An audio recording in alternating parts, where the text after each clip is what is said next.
am Aurorah Dey, and this is the Secured Entrepreneur Movement. Today, as you can see on my screen, we have a guest, and his name is Stephen Martin. He is a former NFL player, and we are here today to talk about secured entrepreneurship. Yes. Are you ready? Are you ready? Are you ready? Let's go. Let's go. Let's go. All right. Okay, so you all know how Miss Aurorah just loves her music, okay? We got to have our intro. Hello to Stephen Martin. Hey. Hello, how you doing? Pleasure to be here. Welcome, Stephen, to the Secured Entrepreneur Movement.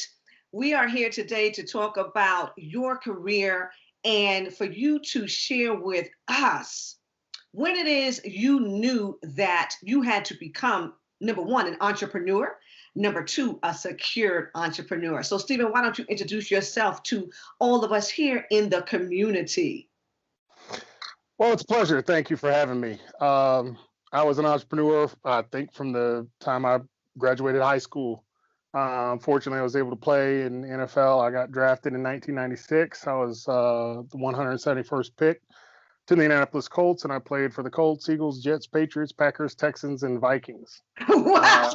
I got 9 credited seasons. I went to 10 training camps, so to me, that's 10 years.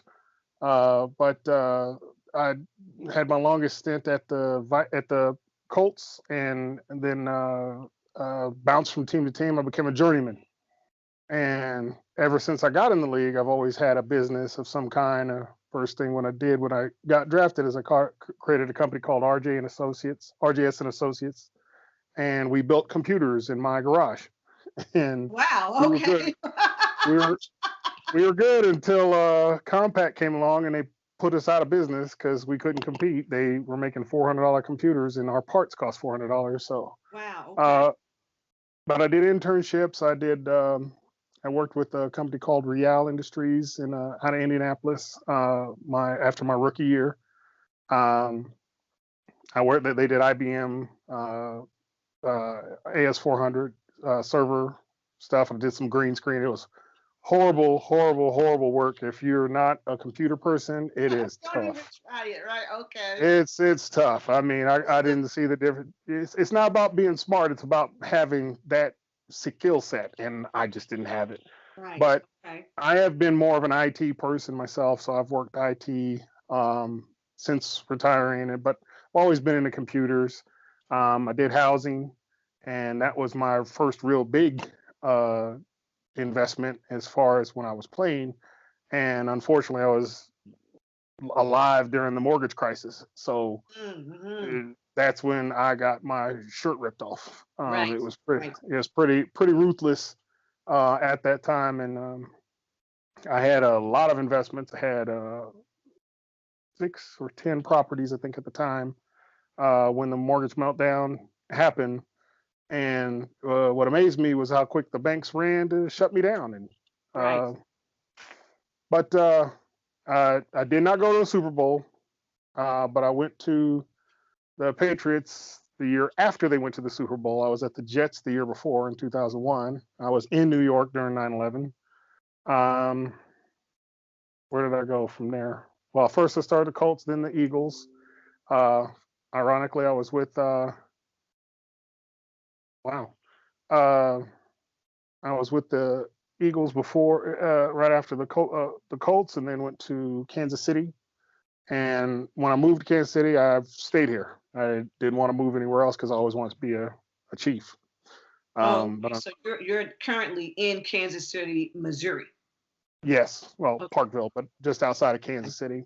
Okay. And from Kansas City, from here, I went to the Jets, the Patriots, the Vikings, the Packers, and the Texans. And I just stayed here because they only pay you for 16 weeks, and then after that you go on, you get playoff checks. That's not usually a part of your contract unless you got incentives and bonuses. So after that, I quickly came out and I was doing housing while I was in the league, and probably one of the biggest investments I made was in a restaurant. Mm-hmm. And that's where I really got my teeth cut about being an entrepreneur. All right. So stop right there because I want to go back to something that you said earlier. You said that you were affected by the fallout in 2008, between 2008 and 2009. Talk a little bit about how that really affected you financially, even though you were actively being paid at that time. You were actually making money with the league. But how did the fallout affect you financially? Well, the thing was is '05 through '07 was hot. I was making money hand over fist while I was still playing. Which, well, '05 was my last year of actually playing, but I rolled right into real estate, and the money was rolling good, and it was, Hmm.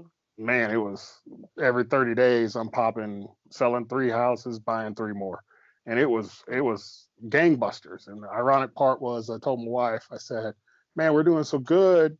Only thing to stop us is if the economy fell out." And guess what? Completely fell out. I mean, talk about wishing bad luck on yourself. I did it. Mhm. And the scary part was, again, I'm in all these meetings with my financial people, and having lawyers on one side and accountants on the other, and I'm just sitting there looking at these folks, and I'm like, I'm paying all you people to do what? Tell me all this bad news, charge me for telling me the bad news, and none of you are going to help me. Right. All of you are Right. just telling me it's hitting the fan, buddy. Good luck. And that's all you could tell me, but yet you sending me a bill. Right. Because that's how it And goes. That's how it happens. Okay. So I want all of the secured entrepreneurs here in the community to really pay attention to what Mr. Stephen Martin is sharing with you right now. That we all, and I know this is my personal story, everyone who follows Miss Aurorah knows my story, that I went through the same exact thing. Okay. And you go to the attorney, you pay that $5,000 retainer, and they're sitting up there telling you what the court is not going to do for you. Even though you're paying to get assistance, they start telling you what the court's not going to do, what a district attorney is not going to do. They have taken your money and they're telling you how people are now going to respond to you. Okay. So they're in essence saying, well, we really cannot help you. We really but don't. we can charge you. Right. We're That's going it. to help you, but we're going to charge you. Right. And Exactly. that's the unfortunate part about most people with their careers is they take off, and as a professional athlete, I don't have time to learn all the stuff necessary to really run the business. I just had the ambition to do so. And the thing is they complicate everything to make you think that you don't have the capacity to do these other things. They say, "Oh, you got to hire a lawyer, you got to hire an investment attorney, you got to hire a C1 or all these certified people," and those people don't really know any better. But the thing they never teach you is to invest in yourself. Oh, They teach you okay. to Now we're going invest somewhere. Now we're invest going in what somewhere. they want you to Yes. invest in, not in what you Yes. really believe in. Yes, exactly. And before you even go further with that thought, I want to go back for the community and let the community know that whenever you are a limited liability company or corporation, you cannot represent the limited liability company or the corporation in court. So see, you're forced to have an attorney if you ever have to go to court for something, and that's part of the reasons why we are here to say protecting your business starts before you open for business, because you cannot walk into the court and defend your company. It's mandatory for you to have an attorney to do that. So now going forward into what you're saying, Stephen, about the investing, because today I made a post about investing in yourself, first thing in the morning, before you start investing in other people, other places, other things, and all that. What are you saying to yourself? What are you doing for yourself? What are your income activities for the day? That's investing in yourself. So you're saying that along the path, you were not being taught how to do just that. Go on. Yeah, the when you sit down with the investment broker, I promise you, they're going to give you all these mutual funds. They're going to show you all these IRAs. They're going to show you all these wonderful things to invest in that have these great returns. And then you ask them, are you going to guarantee that return? They're going to say no. They Right. can't guarantee the return because they don't know. They actually really don't know. And if you don't want to, the people get scared all the time because they say, if you don't put this money back into circulation, then Uncle Sam's going to come and get it. Well, that's not totally true. Correct. And the thing is to have a proper setup so that you're not liable or vulnerable to taxation. And as long as you have enough outlets to move your money into that you can control, they can't touch it, and they Oh, won't touch it. now you're saying something, because here, everyone in the community, this is the Secured Entrepreneur community, and we are all about tax-free wealth. Because what do we know? We know that you can legally avoid taxation, but you cannot legally evade taxation. So what Mr. Martin is saying to you is that you must always set yourself up to make moves that are not tax liabilities. Okay, you don't want to cause any taxable events when it comes to how you're making money and how you're distributing money, how you are investing money. You want to always be sure that you are moving in the tax-free wealth zone. Okay, go on. Yes, and very critical to understand, tax evasion is 100% illegal. Yes. Do not evade taxes. Yeah. 100% it's illegal. Yes. Tax avoidance is not. Correct. There's a huge difference just in that one word. Avoidance versus evasion. Evasion is you're willfully trying not to pay taxes to the federal government. Right. Tax avoidance is just managing your monies to where you're saying, I'm reinvesting, because understand the economy needs to keep moving. And if you start hoarding money, then that's when they try to get you on keeping the money out of circulation. Yes, yes. So the objective is rather than, and I would encourage people to invest in yourself as opposed to investing in all these mutual funds and 401ks, because all they're doing is handing it to another guy, and who's handing it to another person, who's handing it to another person, and that you don't know where the money's actually going. You don't know what that mutual fund is actually. All you see is the return. You don't see all the layers of how it's invested, what they're invested in. I mean, they could be chopping up dolphins in Miami for all you know. You don't know. Yeah, and now you can research it, and they'll give it to you if you ask them for it. But it's going to be an arm and a leg to do that. But if you do stuff that invests in you and what you're truly passionate about, I would also encourage you invest where you can touch it. If you can't touch it, if you can't control it, don't do it. Okay. So to piggyback off of what Stephen is saying, we all know that here in the Secured Entrepreneur movement, this is all about controlling everything, owning nothing. So I want you to speak to how you had to control all of these things that were going on for you financially. Yeah, it's again, because you're the one making all the decisions. And until you have a team, and I mean a team that you can, the main thing is trust. That's the first thing. The second thing is skills. If they don't have the skills, you trust them, but if they don't have the skills, it's a ebb and flow. You got to figure it out. Right. The number one thing about being an entrepreneur is you're going to get your knuckles bloody, and if you ain't willing to get down there in the dirt, don't do it. Whatever it is, you got to be willing to get down in the dirt. You got to be willing to do everything there is. I can't tell you with property. I was cleaning sewer pipes. I was putting up cabinets. These are things I didn't really, I mean, I knew about them, but I wasn't an expert at none of that stuff. Okay. But sometimes you hire folks, and especially if you're going for I've hired cheap, affordable people that didn't know what they were doing, and I hired top end people that didn't know what they were doing. You don't realize this stuff until you're in it. Right.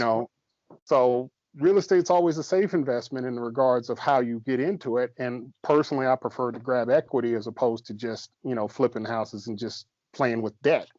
Right. Okay. Me, debt was dangerous. But on the same note, when the banks want to come after me, they ran after my properties first because I had so much equity. So, there's a whole back end game that the system plays that you have no clue about how they're going to manipulate you. I can get into the restaurant story, which is probably one of the most horrible stories I ever dealt with. It was the most traumatic experience I've ever been with. But when it comes to real estate, yes, it will make money. Yes, it will appreciate over time. But you have to have long money when you get into real estate. I would not get into real estate with short money. When I say short money, if you only got $4,000 to invest in, and you got A+ credit, and you want to go buy a rental property, unless you're living in it, don't do it. too Okay, risky. so you're touching on some things that, we definitely talk about and teach here in the Secured Entrepreneur movement. Number one, when you're saying there's a whole back end game to what is really going on, and you talked about the equity, what we're teaching is that there is good debt. Whenever you invest in your business, that's a good debt because you're going to take the equity, as you're saying, you're going to take that equity and you're going to either purchase, you're going to create another income producing whether investment, you know what I'm saying, income producing investment, income producing home, income producing business. You want to always be in control over that particular type of equity because that is another money engine. So all you're doing is creating miniature money engines off of the one investment. Okay, so as you're speaking, what comes to mind is how we're teaching people that your business has to have the proper credit.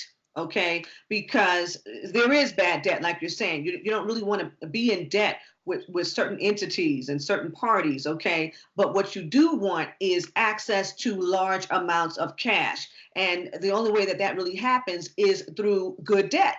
Okay, so when your company has credit that can be turned into cash, well, now you've got access to go out and get the things that you need that actually produce income. Okay, so I want you to talk to us about how it is that when the bottom fell, you were not prepared. So you didn't have that, you didn't have the system, you didn't have a wealth cycle together Mm, to well, save those things. Go he- ahead. here's the thing that I wasn't prepared to have all of my properties not cash flow. I Right. was completely unprepared for that. Um, the thing, because I had the NFL income, I was okay. My house was okay, and I had, before I had retired from the NFL, I had it to where my business was making the money I needed it to make to be independent of me, i.e., I didn't have to, when a water heater broke down, I didn't have to pull that out of my pocket to go fix it. My company had enough money in it that I was able to repair the water heater and whatever else. And that's why I'm saying is that when you look at long money versus short money, long money is where you can put a bunch of money into your company and let it sit and Mm-hmm. not rush it out the door just because of your tax situation. Mm-hmm. And as a player, you get large sums of money. Well, that's exactly what you do, but you just dump it in there and you say, I'm using this for investment purposes and operating purposes for the company. Fortunately, and what you and I have discussed about LLC, you don't have to disclose and you don't have to be the smartest person running an LLC. And that's the Right. other thing is people think that they have to be super smart. You don't. Right. And as a matter of fact, when you talk to Mr. Uncle Sam, you're telling them, no, I'm not that bright. I'm only bright enough to know that I put the money in there and I don't know what I'm doing with it, but it's there for the company to run. Right. So you don't want to overextend yourself, and you always like I kind of rule of thumb I did with each one of my properties is I always try to have enough money for a new furnace, a new air conditioner, and water heater because those are the three most expensive things to replace. And if you don't have that kind of money in your investment property, then it better be brand new where it's under warranty. And one thing that does exist now that I didn't have back then is home warranties.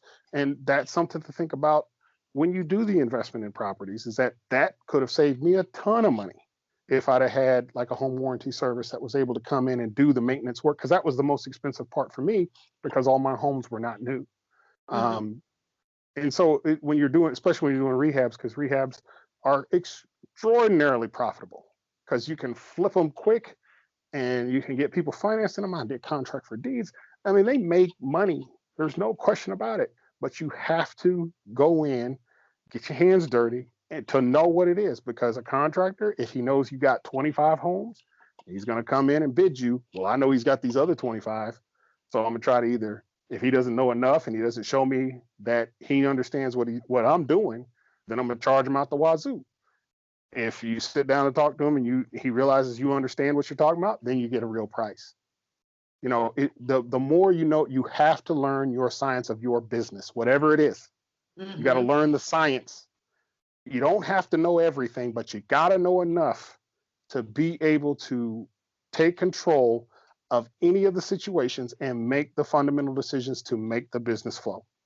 Correct, It's correct, critical. correct, correct. So, Stephen, because this is part one, everyone. This is part one because we've got so much that we really want to cover. What I want to ask you now, Stephen, is what is your message to new entrepreneurs as it relates to being secured? And what is your message to the athlete, who there's a life after sports. There's a life after sports, and understanding that you are your business. What is your message to the athlete who is making this kind of money? And we're seeing people like Shaquille O'Neal, and I mean, we can name so many now who have become extremely wise financially. What would you say to the individual who has never had that type of fiscal education, who has never been mentored financially? What is your message? I got a lot of messages because I'm gonna tell you from experience, they didn't like me in the NFL. Part of the reason I bounced around from team to team is because I always talked about doing business outside of the league. They Mm-hmm. wanted people that were drones. They Okay. need you to come in, be a soldier, don't talk about nothing else but how good you're going to play on Sunday. I was a defensive lineman. I didn't have to be smart. I had to be tough. And Mm-hmm. that's what I am, tough. You know, Yes. somebody's always telling me what to do. I didn't have to uh, know I mean, I learned the stuff because I wanted to be a good player. I tried to master my craft because I wanted to be the best I could be. But in all honesty, I'm not a quarterback. I'm not the Mike linebacker. I didn't have to know how to break down cover two. I didn't have to learn. All I had to know was whether it was run or pass. That was my. If I could figure that out before the snap, that's what made me a great player because I would have changed the way I attacked. Mm-hmm. That's not tough mentally. It's tough physically and emotionally because you're talking hundreds of plays a game that you're just getting the hell kicked out of you. I would tell any athlete of any sport, learn your value, know your value, and don't talk any other business in the locker room but the business of football or at whatever your athletic is. Okay. Tennis is different because they're very independent people anyway. But football and basketball, don't talk any of that stuff there because you don't know who's saying what. I mean, I was on teams and uh, players, you don't know who's salting you. They go to the head coach, they go to the pro personnel director, say, "Oh, he's down there talking about doing this. He's down there talking about doing that." Um, I bring up a story on one of the teams I was on. I won't tell the names or what, nothing. But one of the teams I was on, we used to go to breakfast every day, every Tuesday because it was our off day, and we would go to breakfast as a club, as a group, just to be together and enjoy our time together. And we're sitting around the table, and we're just talk. We used to say talk about cars, clothes, and hoes, Mm-hmm. and everybody talking about their new car, everybody talking about their new clothes, and everybody talking about their hoes. Oh God. And I'm like, yo, guys, we got about $80 million sitting at this table right now. Let's go open a bank. Now, keep in mind, we have been going it was about week 12 of the season. We've been going to we going to breakfast like 12 weeks. And we'd be there for 30 minutes to an hour tops. And after this conversation, we sat there for 3 hours. Mm-hmm. Everybody's talking about, oh man, I could do this, I could do that, I'll bring my guy here. When we start talking about pulling our money together, man, the conversation changed. And you talk about, we had three guys that had just got to the team. They were looking at the tax implication, what they're about to hit. I'm like, say, we do a bank, we could do all these other things. Anyway, long story short, at the 3 hour conversation, I said, yo, okay, let's talk about it. Don't talk about it when we go to work. Mm-hmm. No sooner did I pull in the parking lot, one of the offensive linemen sees me getting out of my car. He said, hey, Steve, what's this about you opening a bank? I'm like, damn. Go in the locker room. That's all anybody talking about. Uh-huh. Hey man, we're gonna do the bank. Man, we're gonna do the bank. Oh man, everybody talking about it. I'm like, oh boy, this is terrible. Head coach comes up to me. He says, "What's this about you wanting to open a bank?" I was like, coach, we were just talking. It was on our off day. I'm like, I need everybody focused. That's the problem. We're not focused. And I was like, wait a minute. We come in here on any given day and you're talking about your horses in Kentucky, you're talking about your restaurant, you're talking about all the stuff you do. And we can talk about that, but as soon as I start talking about us coming together and open a bank, I got to stop talking. That's how it is. Okay. The game inside the game, they will never tell you. Now, keep in mind, this is the same team that encouraged us all to go to Wharton Business School, which I did, to go do the Harvard study. I did part of it. I didn't do the whole thing. But I went to the Wharton Business School of Entrepreneurship, sponsored by the NFL. And Wow. I'm sharing the information that I learned there with these guys, and now I'm condemned for it, but that team cut me. Wow. Okay. Not a week later. All right. But that's how it goes. Strong lesson. You see, that's a strong lesson. That's a very strong lesson. And I thank you for sharing that, because that's something that you and I have not talked about previously. So that's really a shock to me. But we know that even, the ordinary person, if you're working at a company and you express your, some independence, that's a problem. That is a problem, because there is a culture in your workplace and they want you to adhere to that culture. So we know that being a secured entrepreneur is vital. It's extremely important, because we are looking for lifestyles. And last question, what are your thoughts on, and this is why we're here doing what we do, because we are learning now that we are just so caught up in the handout, and we have a government shutdown at this present moment, and we are sending these employees who are not getting paid into food banks. And I'm very grateful for the communities who have come together and are coming together to not only feed these people, but we've got financial institutions who are giving these people loans. I don't particularly agree with, now I have to go get a loan that I have to repay all this, income. It's a big inconvenience. However, now that we are seeing that at any given time, whatever you think is secure probably is not. What are your thoughts on, how we're going to, as entrepreneurs, how is it that we, stay in a lane of independence, so that not only do we have more than enough for ourselves, but now in a crisis like this, how do we come out and reach out to those people who clearly missed the mark? They missed the mark. I mean, it's been a total, codependence on an institution to provide the paycheck. But see, that's kind of the thing, is that the institutions sell you the false dream. Okay. The NFL is an institution itself. And I promise you, it sells every little boy that likes to play football, or the NBA same way, hockey same way. Anybody that likes to play the sport, they sell you on, yeah, you could be you.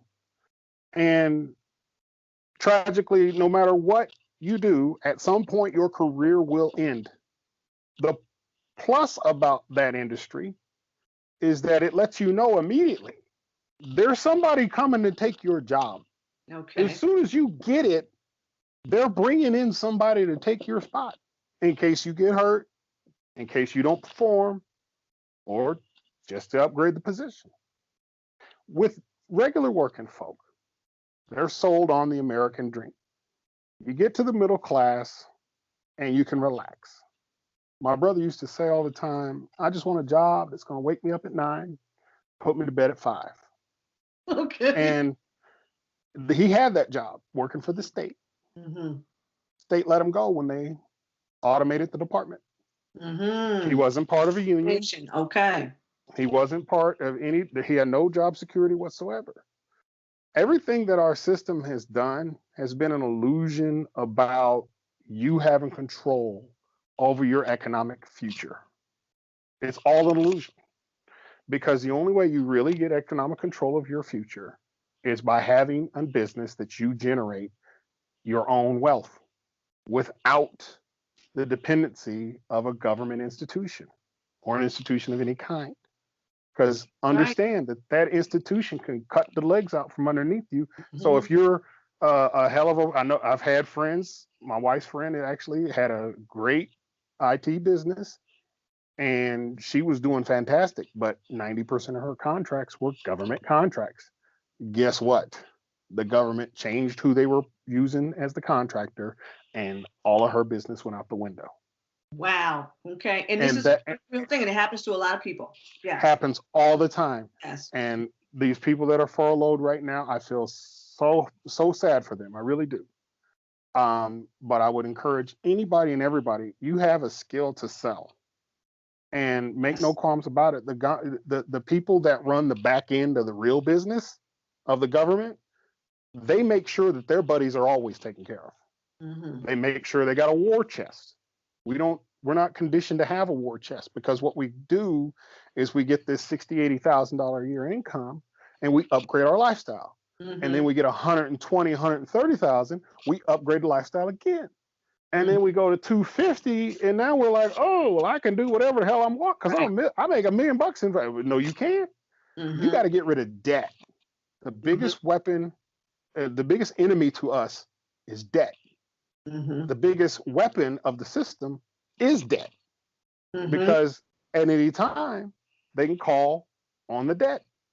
Mm-hmm. So if you have a lot of it and they call it, you're hosed. We talk about this every day on Wall Street. Mm-hmm. There must be a margin call, in that any loss on your stock, your company has to pay that loss by the end of business that day. Not next week, not 10 weeks from now. No, that day. And you start living your life like that. Then you start saying, you know what? Maybe, yes, I can upgrade. And don't get me wrong, nothing makes you feel better than getting a nice new car, getting a nice new home, getting new furniture, getting all these nice things. It makes you feel great. But understand what you're doing. You're buying emotion. Mm-hmm. You're buying it. You're investing in things that make you feel good, which makes you deal with going to that horrible job that you really don't like. So that is very key. So your emotional stability is paramount. I'm not telling you it's not important, but you just got to watch where you put your value, because I promise you, when I played, I had a new car every 2 years, period. Okay. Because that was my sign of success. That's what I told myself. I wanted to show that I had succeeded. Mm-hmm. Horrible business decision. Horrible. Shouldn't have did it. Mm-hmm. Now, granted, I wrote, because I always had at least 2 cars. I always wrote one of them off completely through the business. It's 100%. I mean, and it depends on your state, depends upon how you write it out. But I wrote one car off every year, saying I use that for, because I'm the marketing for my company. And again, nobody said I had to be smart with my LLC. So for the marketing for my company, I needed to project a lifestyle. And by projecting that lifestyle, that was part of my marketing. Again, nobody said it had to be smart, but the IRS never winced at it. They was like, okay, well, if that's what he wants to do. But it gave me a reason to go buy a $60,000, $80,000 car. So I used it. Right. I still shouldn't have did. I could have used that money somewhere else. Right. Like we had talked about, the one kid that some kid watching a bunch of rappers talking about, what they do with their money when they first got it. The one kid, most brilliant kid ever, said he went and bought a studio because that's the most important thing for his business. Same thing with anybody else. Any people who are just working a job, I feel for you, because working a job is the hardest thing to do. People who are in a career, you need to monetize that and learn what you need to learn to do it by yourself. Because if you have a skill set, you can monetize it, because your employer is always going to monetize it. So all of these folks that are furloughed, whatever your skill set, whatever your passion, whatever that is, you got to learn what it is to manage yourself. Build up a war chest, and at some point, you got to jump. All right. And you know what I want to do Stephen, is bring clarity to what you were saying as it relates to calling in the debt. Now, I want to let everyone here in the secured entrepreneur community know what Stephen is talking about. And you may have experienced it yourself back in between 2008 and 2010. If you had any credit cards, say you had $2,500 worth of credit, well, the credit card company reserved the right to now say you only have $1,000 worth of credit. So you found out one day that you didn't have $2,500 worth of credit. You only had $1,000 worth of credit.